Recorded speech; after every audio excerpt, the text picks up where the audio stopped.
খেলাপিতে জর্জরিত শরিয়া ভিত্তিক ব্যাংকগুলোকে একীভূত করার কাজ অনেকটা এগিয়েছে। পাশাপাশি দ্বিতীয় ধাপে বেসরকারি আরও ১১টি ব্যাংকের সম্পদের গুণগত মান যাচাই করছে কেন্দ্রীয় ব্যাংক।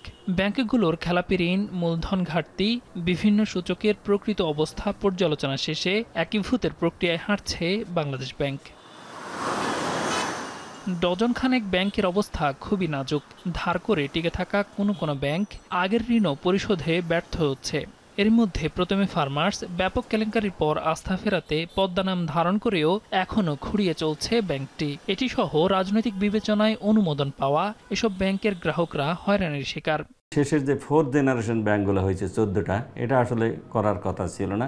ওই সময় তুমুল বিতর্ক শুরু হয়েছিল। ব্যাংকের খাতে খেলাপি ঋণ সহ যতগুলো ঘটনা আমরা দেখলাম, সবগুলোর পিছনেই ব্যাংক মালিক, পরিচালক বা তাদের একটা প্রচ্ছন্ন যোগাযোগ রয়েছে।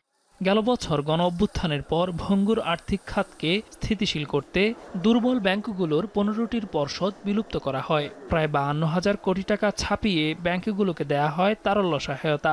এসব পদক্ষেপে ব্যাংকগুলো থেকে ছোট অঙ্কের আমানতকারীরা কিছু অর্থ তুলতে পারলেও বড় অঙ্কের সঞ্চয় ফেরত পায়নি। বর্তমানে প্রান্তিক কোনো শাখার কিছু দুর্বল ব্যাংক মাসে ৫,০০০ টাকাও দিতে পারছে না গ্রাহকদের। বিগত সরকারের সহযোগিতায় কিছু শিল্পগোষ্ঠীর অযাচিত হস্তক্ষেপ, নানা অনিয়ম ও দুর্নীতির কারণে এসব ব্যাংক চরম বিপর্যয়ের মুখে পড়ে। ব্যাংকগুলোর ঋণের বড় অংশই চলে যায় খেলাপিদের হাতে। কেন্দ্রীয় ব্যাংক বলছে, শরিয়া ভিত্তিক ব্যাংকগুলোকে একীভূত করার প্রক্রিয়ার দ্বিতীয় ধাপের পদক্ষেপ হিসেবে ইসলামী ধারার বাইরে থাকা বেশ কয়েকটি ব্যাংককেও মার্জ করা হবে। প্রথমে ইনিশিয়েটিভটা নেওয়া হয়েছে ইসলামী ব্যাংকগুলো, এটা হবে এরপর পরই অন্য ব্যাংকগুলোর কীভাবে সংস্কার করা যায়, সেটা মার্জার হতে পারে, অন্য কিছু হতে পারে। বিশেষজ্ঞদের মত, দেশে এত সংখ্যক ব্যাংকের প্রয়োজন নেই। দুর্বল ব্যাংক একীভূত করার প্রয়োজন ছিল বহু আগেই। ইসলামী ব্যাংকগুলোর যেহেতু এক ধারার, এটার সাথে অন্য ব্যাংকে মার্জ করার সুযোগ নাই।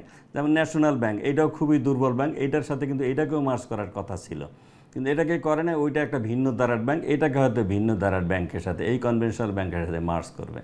এই দেশের ব্যাংকগুলোকে 40-এর ভিতরে নামায় আনা উচিত যে কোনোভাবে, পারলে আরও কম। চলতি বছরের মে মাসে দুর্বল ব্যাংক নিষ্পত্তির ক্ষেত্রে আইনি বাধা মেটাতে ব্যাংক রেজুলেশন অধ্যাদেশ ২০২৫ জারি করে সরকার। স্বচ্ছতা ফেরাতে নেয়া কেন্দ্রীয় ব্যাংকের এসব পদক্ষেপে সহায়তা দিচ্ছে বিশ্ব ব্যাংক।